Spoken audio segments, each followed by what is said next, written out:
Lalelani-ke ngitshela indaba. Remember yesterday when I said to you, this is giving Saboma planned event and stuff. Ngithe mina manje bona igazi ndavele ndatatazela ndathi yowe nanguMartha sekashonile Nkosi yami senze njani lutho akabhubhanga uMartha.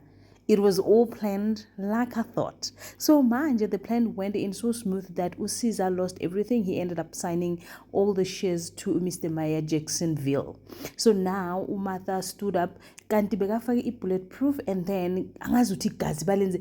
Yo guys, this was so cishe ngathi orchestrated. What does orchestrated mean?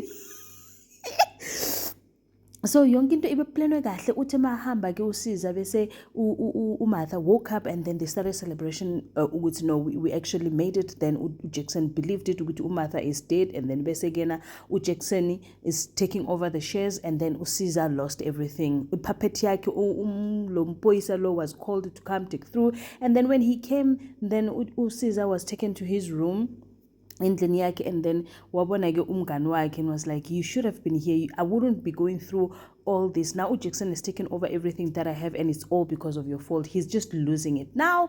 Idini seliyafika ke manje. I'm just wondering what is going to happen. Ladies and gentlemen, as you can already see, we're going to be reviewing Smoke and Mirrors. Sanibonani abushini molweni minjani yipokela hingengwina so namuhla kana ngokwa hina wami Smoke and Mirrors. Yikuma ku risula sithamiseka ngikahle gele ugele ubuyile mafika lapha athi yolalela mina ngibaby mama kaSakhile.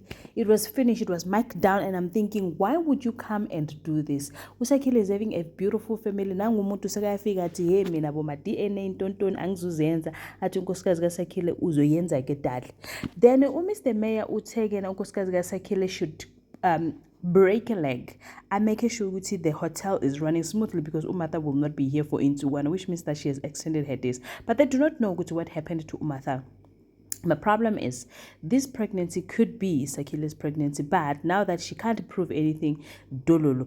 Uthandiswa bakuthi animbonanga lapho.